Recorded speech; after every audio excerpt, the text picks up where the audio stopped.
Hi, everyone. Thank you so much for joining us on this Maxable webinar. This is our fourth webinar, so we have a bunch of really fantastic themes and topics that we've been covering over the last few months, and we post all of our webinars to YouTube. So if you're interested in seeing some of the past webinars we've done, you can definitely check that out. Some of the other topics we've covered are aging in place and how to design an ADU. We also have an upcoming webinar all about the new ADU bill and legislation changes, so I'm very excited about that. Let's see, I just want to say hello to everyone. I'm Caitlin at Maxable, and I have John with Crest Backyard Homes with me today, and he is an expert on prefab. And so he's got a really fantastic presentation prepared for us tonight, and I'm really excited to jump into it. So we have a ton of content planned, and so I think we should just get going. So let me share my screen so you guys can see. All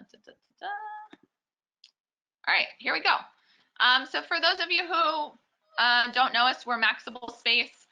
We help homeowners maximize their property through building an ADU. We are kind of like an educational hub. So we are not the construction arm, we're not a design arm, but we help homeowners navigate this kind of complicated process by providing educational tools and resources. So just like the webinar we do today or the newsletter that you guys are probably all on. So tonight, like I said, we're going to talk about everything you need to know about prefab ADUs. And we have an expert with us, John of Crest Homes. And he's going to be taking us through what you guys need to know if you're considering using a prefab ADU. So before we hand it off to John, I just wanted to talk a little bit about methods of construction in general for ADUs so that you guys understand what your options are and kind of what the pros and cons of different options are. So the first method is on-site construction. And I think this is the method that we're all the most familiar with. So I'm not going to talk about it too much, but essentially this is the most customizable option. Generally, it's the most time spent on site. You have a construction crew in your backyard for much longer. Everything is built on the construction site, so it's happening in your backyard. There's a lot more opportunity for variables to arise, and it's also the most common method of construction. Next is something called panelized construction. So this is something that's definitely gaining popularity. Panelized construction is where essentially the framing package is being built in a factory and then being shipped to your house. And then all of the framing can be assembled within a couple days. This is a kind of a nice option because you don't have really as many site constraints. So if there's overhead power lines or large foliage or there's access issues, you can still get a unit in. It is appraised and the same as a site-built house because most of the work being done is on site. It's just the framing package that's being done off-site. And then the final method, which we'll talk about the most tonight, is modular ADUs. So these are not customizable in the sense that you can really change your floor plan around a lot, but you can choose your finishes. You can choose the exterior of your house. They a lot of times can be cheaper than site-built construction, but not always. So that's something that we'll talk about, and John's going to talk about a lot on cost. One of the nice thing is that there's a lot less time on site. So I'm sure John's going to cover kind of the timeline of these, which is a big advantage. And then another thing I would say is be wary of imposter companies. One of the reasons why we are so excited to have John come and speak with us tonight is because he has a ton of experience in this and he's been doing this for many, many years. With the modular ADUs, there are a lot of new prefab companies that have kind of entered the space that maybe don't have the experience and breadth of knowledge that someone like who works at Crest Backyard Homes would have. So I think that's the big thing, and this is what we recommend for everyone too when you're looking for an architect, is finding someone with experience in your neighborhood. So for example, you know, looking for a prefab company, whether it's Crest Homes or another company, that has the experience, but making sure that they've actually placed units. There's a lot of companies out there that are advertising ADU services, but have never built an ADU. And they'll take large deposits without maybe having the intention of completing the project, or the projects are really, really backed up and you don't know about it. So again, I think just being really careful about who you're working with and doing your homework and your due diligence. So on that note, I'm going to hand it over to John. All righty, let me pull up my screen here, hit the play button. Okay, and what's this little guy? And while John is pulling that up, we will be saving all the Q&A till the end. We got a ton of questions that were sent to us ahead of time. I think we had about 80 questions submitted ahead of the webinar. So we've sorted through some of those, and we'll be answering some of those questions at the end as well. So if you guys have questions while John or I are presenting, feel free to go ahead and type them in, and we'll cover that at the very end. Are we ready? I can see your screen. We're good to go. Okay. Well, first of all, I want to thank you an awful lot for having me on your program this evening. Caitlin, kudos to you and your team for doing such a wonderful job these past few years, and spreading the word with so many thousands of people throughout the state of California. And the last I checked, this was the World Wide Web. So you've probably spread the word throughout the planet.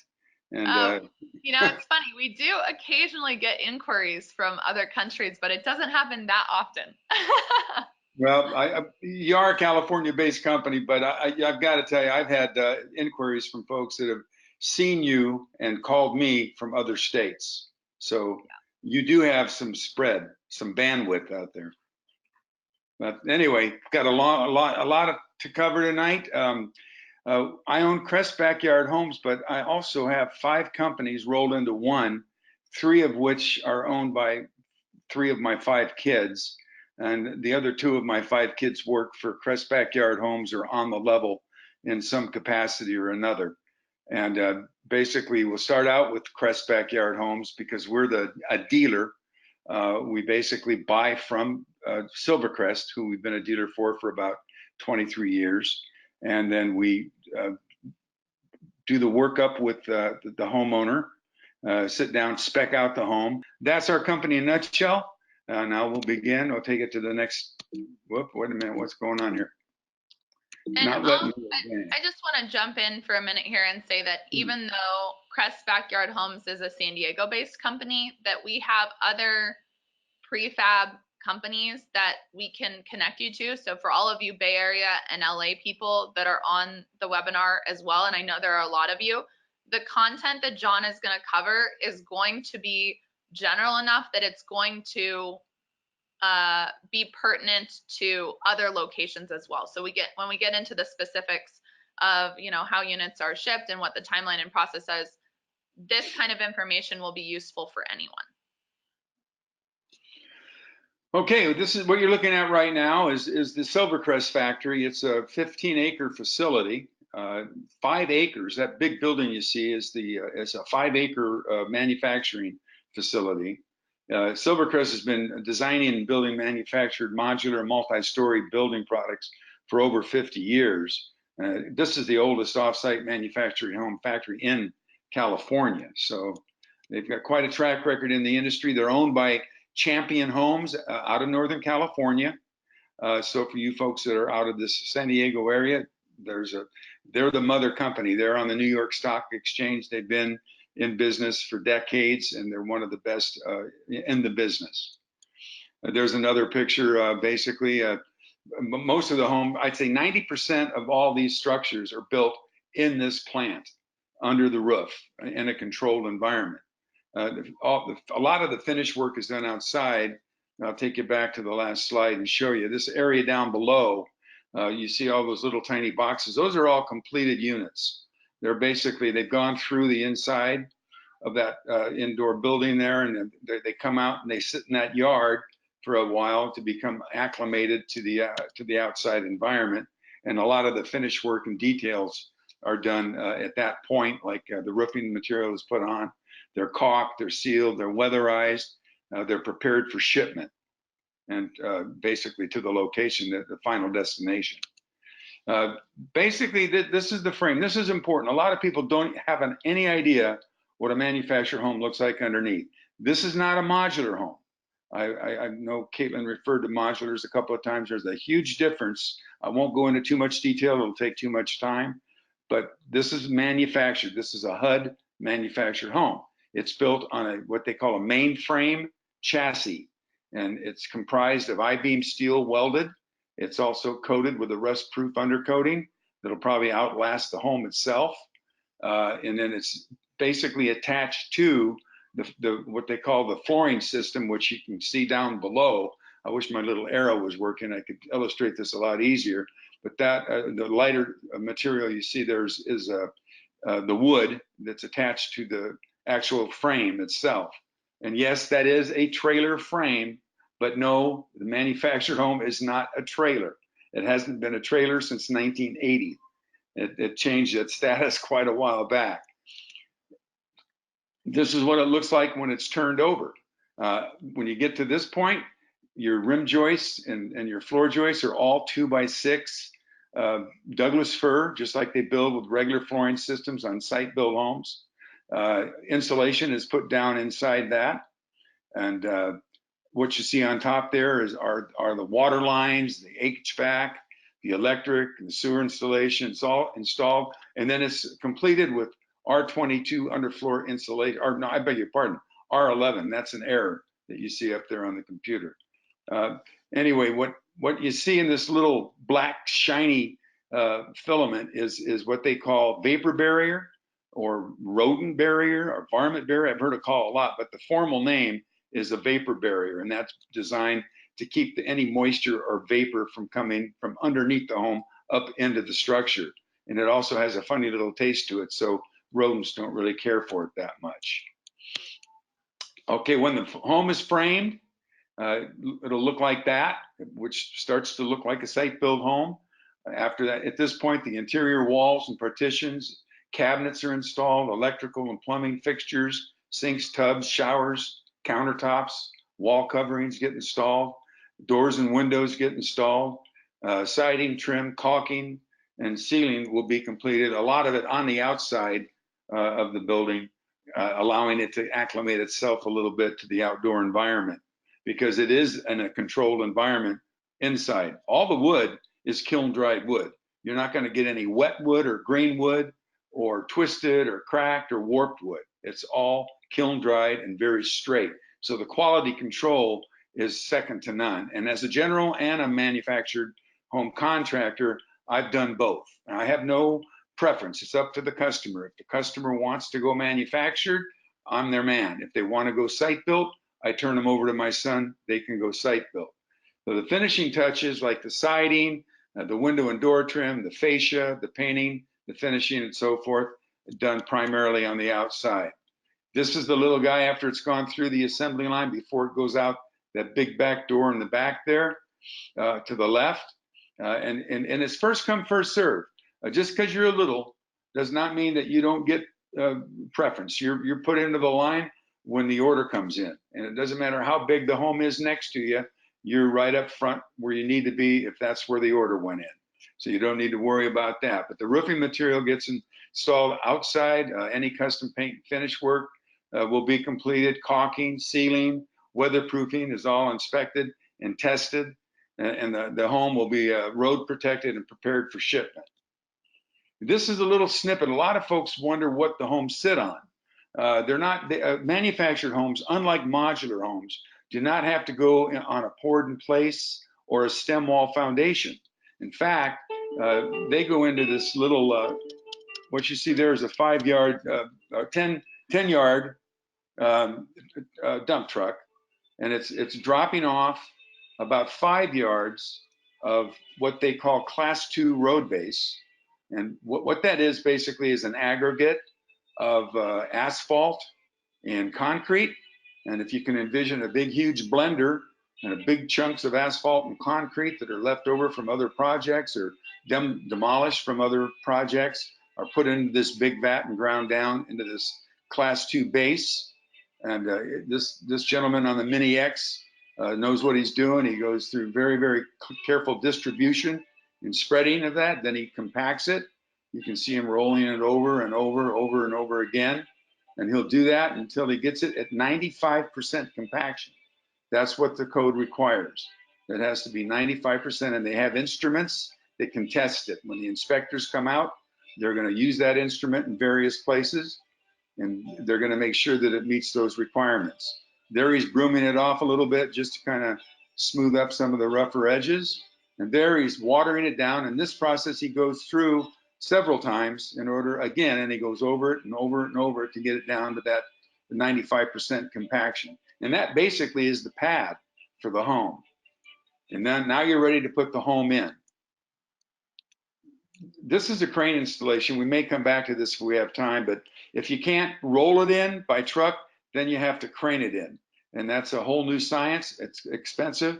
And if I have some time at the end, we'll go over it. If not, you can send me some emails or however you want to communicate with me, and I can explain it to you. This is what the home looks like when it's set up on its setup apparatus. What it is basically is a system of a steel pier and screw jack mounted on top of pressure treated 2x12 by 30 inch Douglas fir wood pads, which is an industry standard, by the way. And the distances between those pier and pad setups basically depends on what the engineering, what the requirements are in the setup manual. So it's very important that your contractors know what they're doing when they're installing these units, and make sure that they get these things set up right, and then you don't have any sagging and issues with doors not opening and windows not opening or creaky floors, things along those lines. John, the weight of the home and the location of the bearing walls will determine the space and the quantity of the setup components. John, maybe we could touch just briefly on the difference. I just want to make sure people are clear on the difference between HUD manufactured and, for example, the local building process that someone might go through if they were building a site-built ADU. No, I'm sorry, I'm not understanding that completely. Oh, I just want to make sure people understand the difference between a HUD manufactured ADU and something that would be built on site. Oh, all right. So you're not a modular versus a HUD. You're talking. No. Okay. I just want to make sure everyone is understanding what that difference is. Well, a site-built home. We'll go back to this. Right, this little photo right here. This video. Instead of putting down what you saw, that class 2 base, you would have to basically put down a slab on grade, or you would have to do a stem wall. A footing wall that goes around the perimeter, and then there's some interior footings that have to accommodate the point loads of the interior load-bearing walls. It's done completely different. It costs a lot more. Manufactured foundation like this or pad preparation cost about maybe 1/4 of what it would cost to put in a standard foundation system for the same size home. The home that's going in here is a 430 square foot home. If you were to put in a slab on grade foundation or a stem wall foundation, you'd be looking anywhere from $15,000 to $25,000. It gets pretty expensive. Does that answer basically some of the questions? Yeah, I just wanted to touch on that. Thank you. Okay. Whoops. Skip along here. Okay, basically, this is the foundation for a HUD manufactured home. It doesn't look like much, but those little clamps basically give it some load bearing and lateral protection and resistance. And the size and weight, again, of the ADU will determine the amount of foundation components that are required. The black base at the bottom there supporting the steel pier is an ABS plastic, and it doesn't deteriorate, warp, crack, or break. And then the steel pier is made from 1/4 inch flat and round bolts, and the steel plates that clamp on to the flanges basically provide the lateral and vertical support that you need. Let me see, I've run out of space at the bottom. The individual components are designed and rated to accept the vertical load-bearing capabilities and the weight supporting the wall. Anyway, that I can't see at the very bottom, so we'll just go on to the next one. Now here basically is what everybody's probably on this webinar looking at and concerned about. You've got basically getting back to the site built. We'll start there.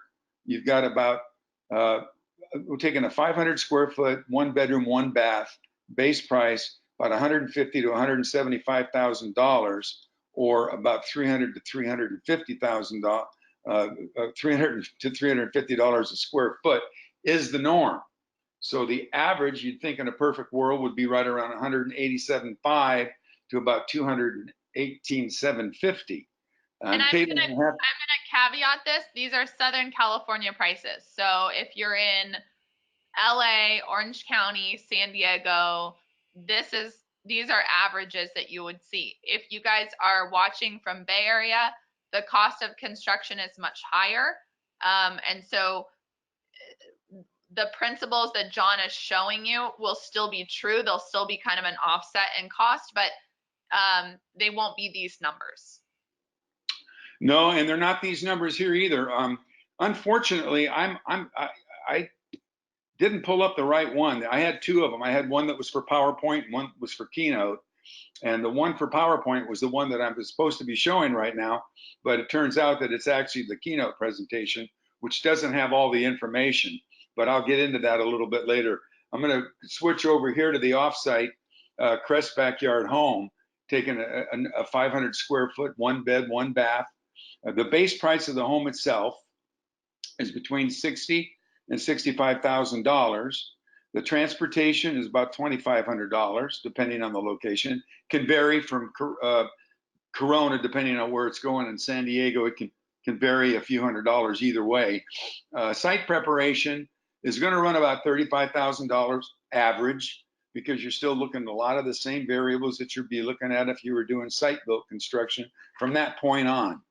Then your utilities and everything are, again, about $20,000 on an average basis. And again, you have to pretty much, you're pretty much in alignment with what site-built construction costs at that time, because your basic infrastructure, your site preparation, your utilities, and all your trenching, excavation, it's all going to be about the same. It doesn't really matter. The big difference in savings is the $60,000 to $65,000.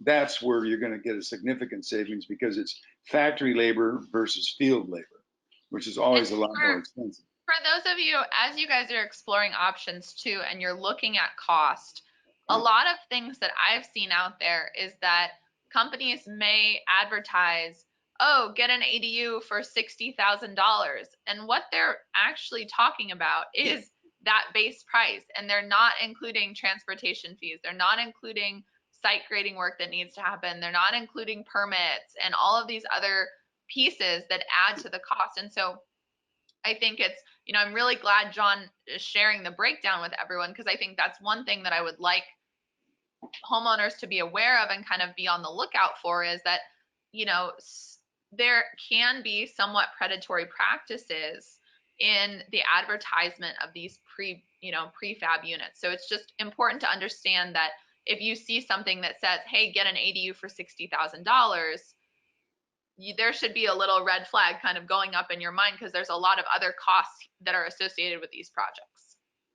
Well, I'm probably guilty of that too. I advertise using loss leader advertising like a lot of car dealers do. But we go on to disclose the fact that that's the base price and starting from, and then we start to throw in some of these other items that I'm sharing with you this evening. Sure. So when you get finished, the home installation itself is a lot less expensive than a lot of the rudimentary construction costs involved with site-built construction. So you're looking at an average of about $10,000 to $15,000 for the actual installation of the home, setting it up, skirting it, detailing it out, making sure all the doors and windows and everything are squared and are racked, what they call racked. And then if a crane is required, it can be a deal breaker. A crane can cost between $10,000 and $20,000 in and of itself, depending on the dynamics of the set. And I can get into that in more detail. I can come back to it if we have the time. And if there's questions about it, I'll be happy to get more in depth.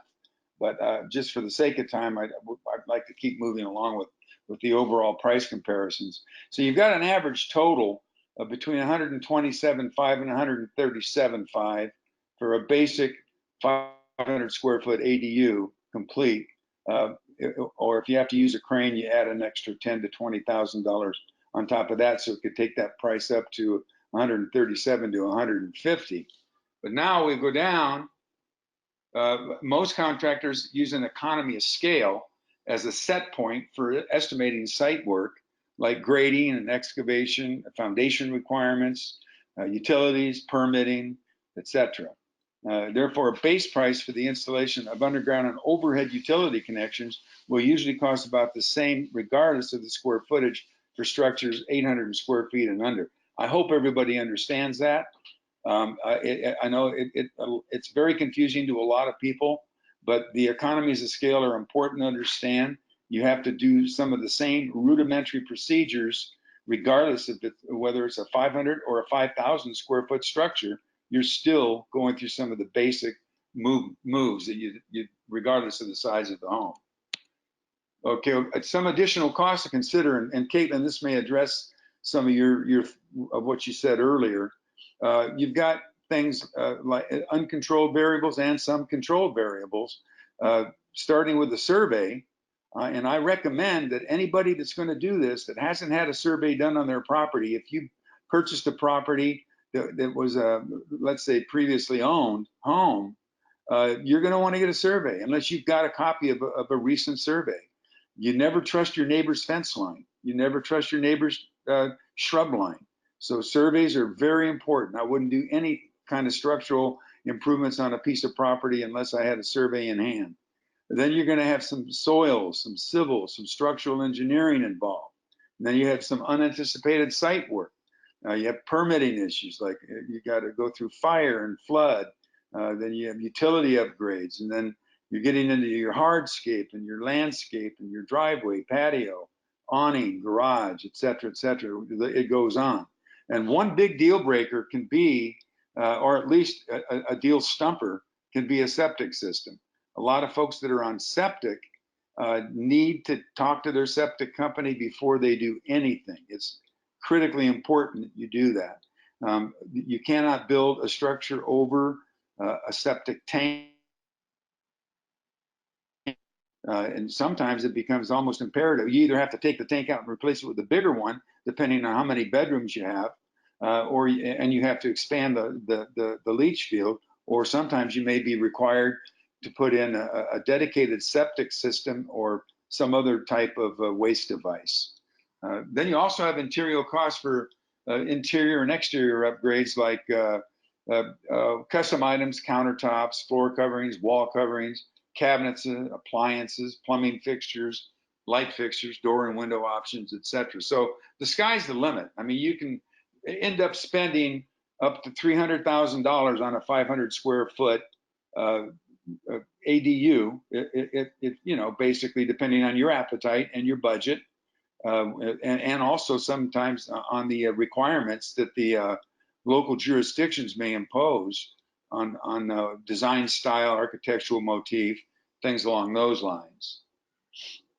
Okay, this is something. So just quickly, before we scare everyone, John, you know, I would say that spending $300,000 for a 500 square foot ADU in Southern California would be way above the average of what we see these costing. And similarly to the Bay Area, you know, we've seen many projects that are well below $300,000 to build an ADU. And I think, you know, there's definitely kind of like a shock factor for people. You know, we've literally helped hundreds of homeowners get projects started. And, you know, I think that the tendency is to underestimate what this really costs. And one of the things that we kind of recommend is thinking about what is the value that this brings to you, right? So if you're going to take out a $100,000 loan and to, you know, build an ADU on your property, and then maybe you finance some of it yourself, you know, that's a $500 a month payment to take out $100,000 at 4% interest rate over a fixed 30-year period. And so if you think about, well, what could I rent if I'm paying $500 a month for my loan, what could I rent a unit for? Or if I'm moving my, you know, parent into there, like what would an assisted living facility cost me? if I were to, instead of providing housing for my family on my property, what would that cost? So I think that the numbers, it's really important for people to have a solid understanding of what the real costs around this are. And I'd say that's a huge, that's something that people definitely underestimate. But even given the expensive pricing of these units, there's still huge benefits to being able to have them built. So anyway, I just kind of wanted to chime in with that. No, I appreciate that, and I know exactly where you're coming from, and I kind of, and maybe I talk myself out of a lot of business this way, but I overestimate. I don't underestimate. I don't like to, and then have people mad at me because and then they're ending up having to spend twice as much as I told them they were going to spend. So I tend to be a little bit on the higher side, and I base that on being able to go out and physically inspect the property. That site inspection is critical.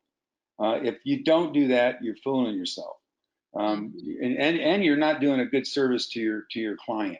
Any contractor that thinks he can estimate any type of an improvement, I don't care what it is, without going out and doing a field inspection, I would not use that contractor. This is a guide basically that we designed. I published this initially, a first edition we'll call it, was kind of a broad array, of the overall ADU industry itself, and it was relative to both on-site and off-site, ADU construction. And it's a 15 step, or it's an 8-step, 15-page guide. It's pretty easy to breeze through, pretty easy to understand. We use this as our protocol. When we go out and do a workup on a project, we use this little guide, and it really does help us. It took me about 1.5 years to actually formulate it and get it down. We just published a second edition, which is strictly for people that are considering prefab, and it's dedicated to that only. And we normally get it $15. That's the only thing on our website that you'll see a charge for. Everything else there is free information and knowledge. But we charge $14.95. However, for the benefit of the folks that are not only in the webinar this evening, but for anybody that's going to be joining your expo, your forthcoming October 12th event, we're extending that invitation to them as well. They can download this for free. They can just email me at my email address. We'll send it out, John. Everyone who's registered tonight, we will send this guide to them. So as a little thank you for joining. So. Okay. Well, you won't be able to send the guide out yet. We're making a couple of corrections on it, but I'll send the link over when it's ready. Lovely. Probably just be a day or two. Again, here's something. You go on our website, you can download this brochure. This is a brochure that shows, I think, about 8 or 9 models that Silvercrest currently makes, and what they call it Silvercrest Bradford Series, and it's strictly for ADUs. It's a Bradford ADU accessory dwelling unit brochure, and it gives you all various floor plans, elevations, some standard features, custom options and upgrades. Pretty much the sky's the limit. If you go to the back of this brochure, there's what they call the standard features. And if you use the standard features, which are pretty nice options, they're not upgrades, they're not high, they're not real pricey options, but they are very nice for the average ADU. And for what you were saying earlier about wanting to rent one out, you're not going to want to deck it out with a lot of real high-end options and upgrades. You're going to want them to be pretty standard, and that pretty much is what is within the pages of this brochure, along with some floor plans and some elevations. But you can download that right off our website. This is a little project that we did. This was actually the first official ADU. This is number 1 off the Silvercrest assembly line. And as you can see, we like to, little cliches here, turn your magic little place into a big bright space. We like to utilize, a lot of folks, when they live in smaller spaces, they don't want to spend a lot of time inside unless they have to for some reason. But most folks like to be more on the outside. So we like to kind of balance out the space inside and outside by giving folks a nice open and comfortable outdoor space as well. And I'll say that I've actually gone and seen this ADU of John's, and this was part of the reason that I wanted to have him on the webinar, because it was just so well done. And John, I think you've got a little video tour for us of this unit as well. I certainly do. Great. Okay, again, tiny places need open spaces. With the small interior living places, you need friendly, open outdoor spaces. So I hope you don't mind all these little arithmetic cliches. Open living and dining area. There's again, this my daughter, who really is just now starting to get into the tiny space movement, even though she used to working with much larger projects. Just really had a ball doing this with us. She designed the little banquettes with the little wraparound seating, and those drawers at the bottom are functional, lots of room for storage. And basically, we have another little adage you can see at the very bottom of the page here. When the cubic foot versus the square foot really counts, when you're dealing in a small square footage, again, this is a 12-foot wide by 36-foot long ADU, which is 432 square feet. That's not a lot of square footage. So you really need to maximize as much of that by utilizing the cubic foot, which is what we do throughout this whole project. Here, the kitchen, again, you see a lot of nice open counter space, cupboard space. You got a full 4-burner stove and an oven range there, and you got a double sink. And then here you got a little, to the bottom right, you got a little pull-out. It's actually a push button microwave that opens and closes automatically, which makes it kind of handy. And convenient. You don't have a door swinging out in the middle of the floor, which again is kind of limited. So this really helps a lot. And then right here, this was another little piece that Caitlin kind of got a kick out of. My daughter did not like the original layout of this, so basically that space was designed for a regular sized refrigerator, which was pretty tall and bulky, and it really did not look right in this little space. So she cut that out of there, put a butcher block over that space, and then put a pull-out refrigerator on top and a freezer on the bottom. That bottom drawer is a freezer. So those are upgrades that you wouldn't necessarily need to do, and those are going to be things that are going to make a project more expensive.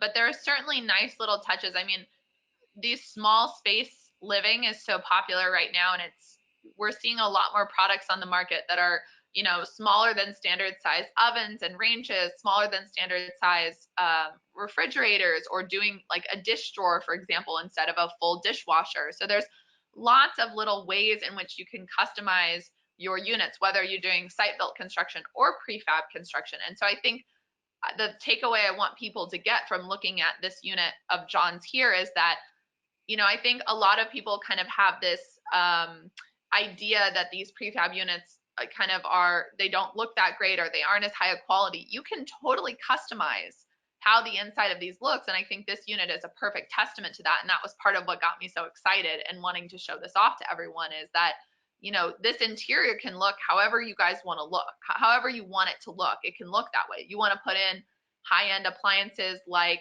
the fridge pull-out drawer, so everything is like totally sleek and modern, you can do that. You want to go with standard finishes, you can do that. On the other side of the refrigerator, you can't see it, and unfortunately, I chose the wrong copy of this, and I really regret that, because we had some other photos in here that showed off a lot more of the features you're just talking about. But on the other side of the little pull-out refrigerator, and right underneath the microwave, is a little single drawer dishwasher. Again, very petite. It's all you really need for the amount of people that are going to be utilizing that particular space. Again, in the bedroom, we had small confined space to work with. That's a queen size bed. And underneath, we have 2 pull-out drawers. And then to the side to get onto the bed, this was again one of my daughter's clever little ideas. There's a little staircase, that little white on the very foot of the bed is actually the little 3-step up into the queen size bed. But again, it just shows how you can utilize the maximize the footage that you have to work with. Okay, this is the little snippet that we have that you might get a little bit of a kick out of, but it gives you a little bit more of a visual about how this whole project came together. I'd like to share it with you.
Wonderful.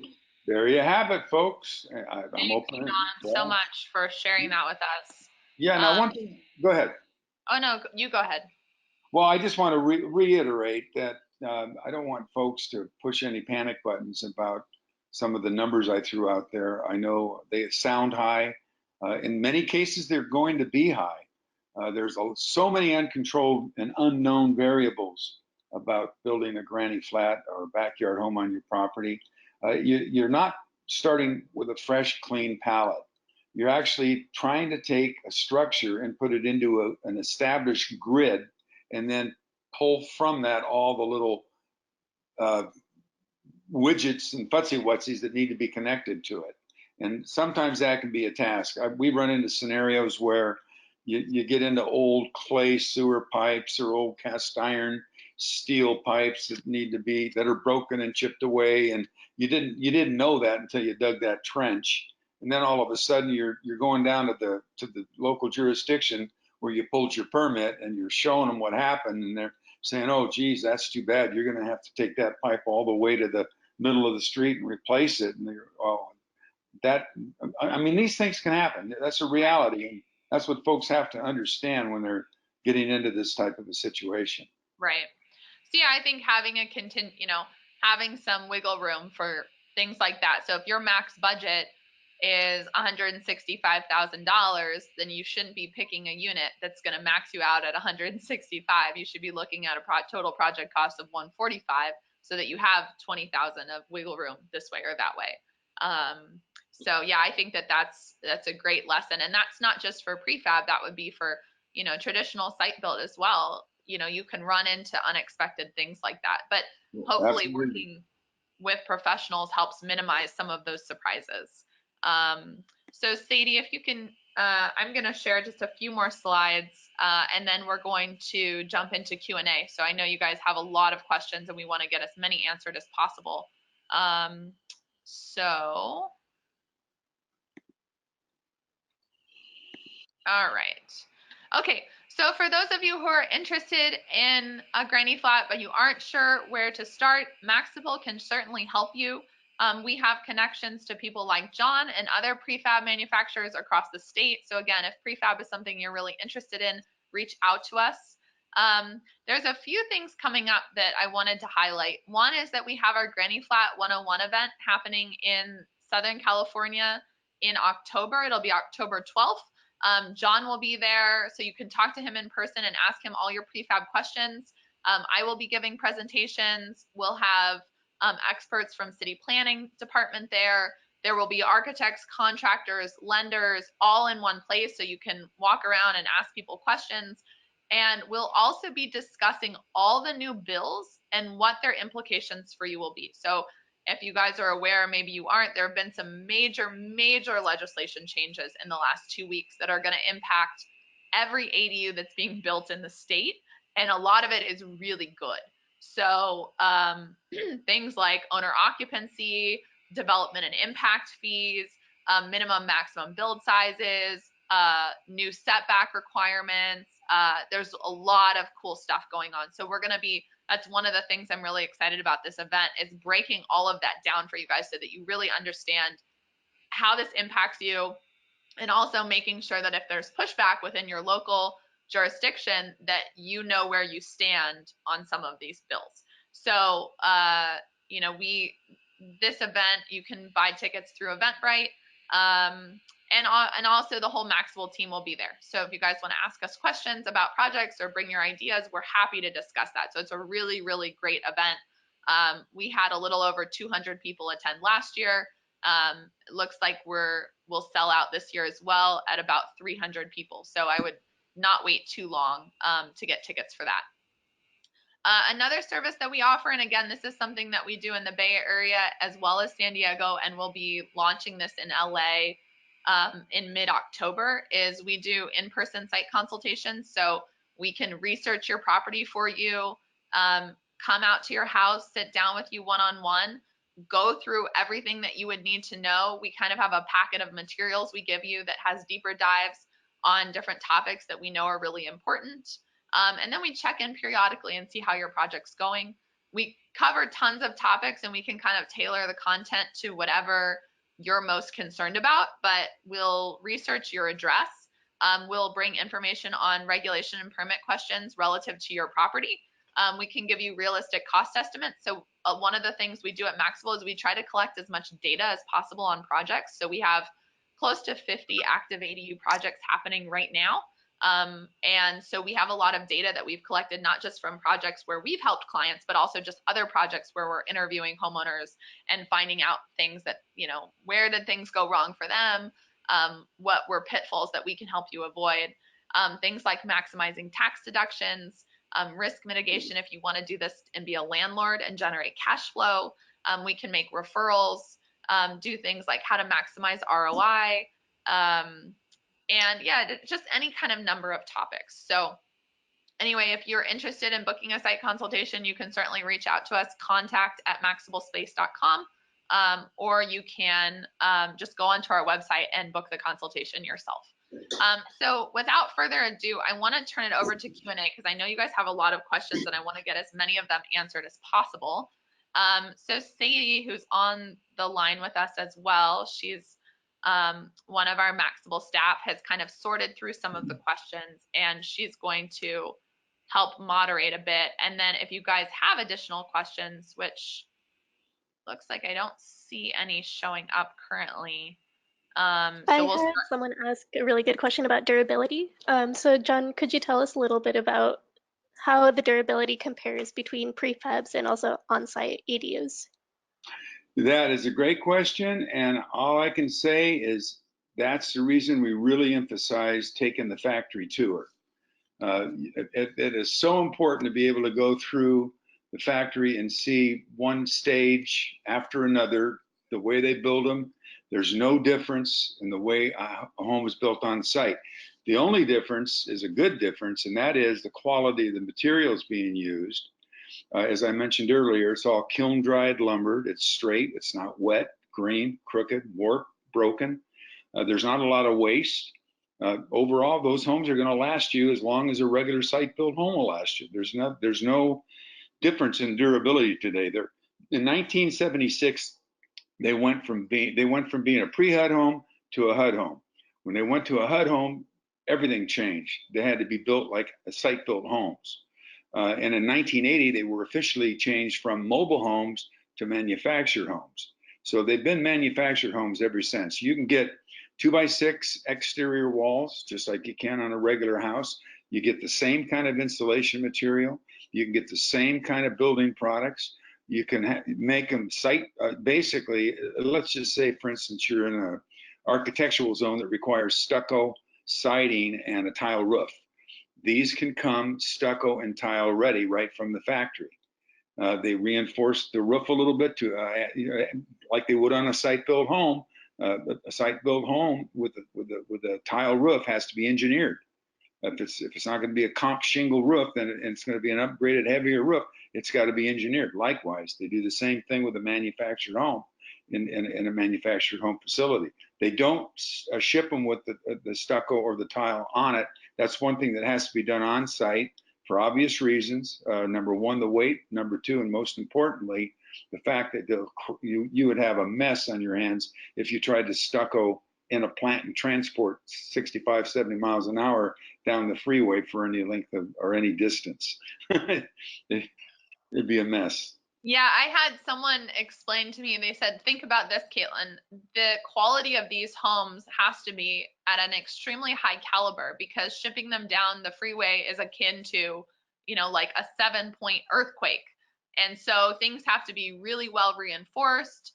A lot of times these units are safer from earthquakes than maybe stick-built homes are. And so anyway, yeah, I think, again, there's definitely a preconceived notion about what, modular housing looks like. And I think your video kind of shows that that isn't the case.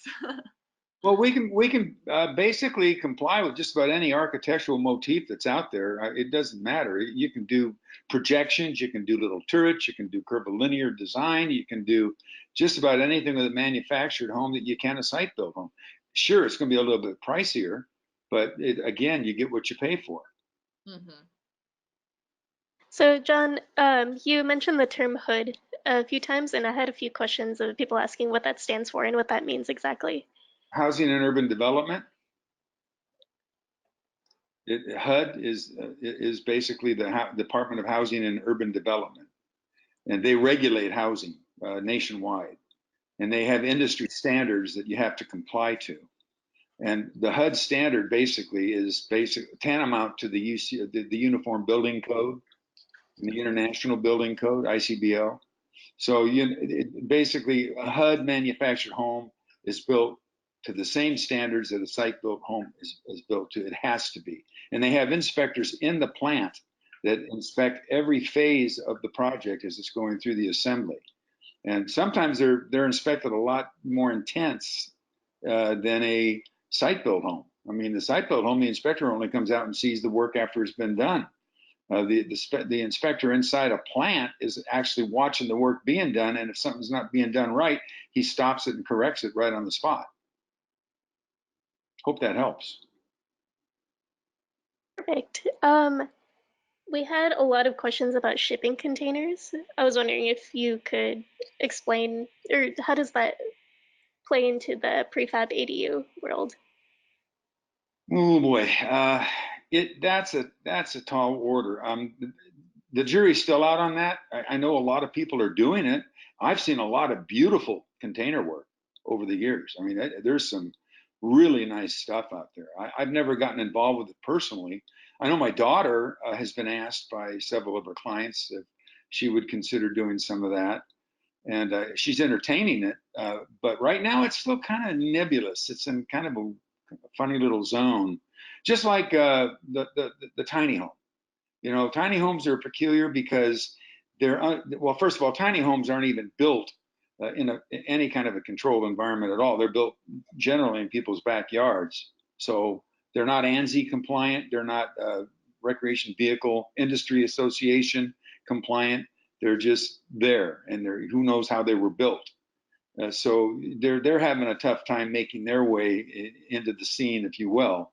And park models likewise, even though they're built in a factory the same way that a manufactured home is built, in fact, using the same materials once again, but unfortunately, they're under the purview of the Department of Motor Vehicles, and they're not allowed to be installed permanently in a home on a privately owned property.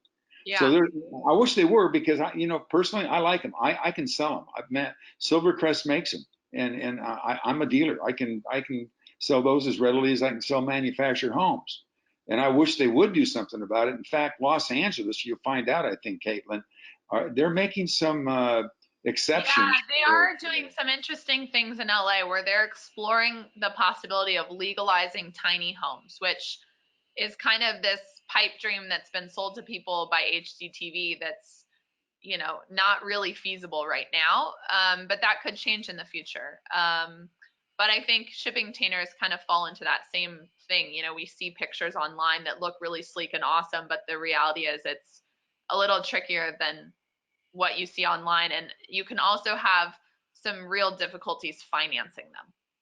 Well, yeah, you can. And again, likewise with a tiny home or with a tiny home or a park model, you won't finance them. You get a chattel loan like you would on a car or an RV or a boat, but you're not going to get long-term conventional financing. Mm-hmm. I can tell you that as a real estate broker. Okay, I think we have time for one more question. There were several questions about the extent to how much prefabs can be customized. Oh gosh, the sky's the limit. Again, you come into the plant, you sit down with their design team.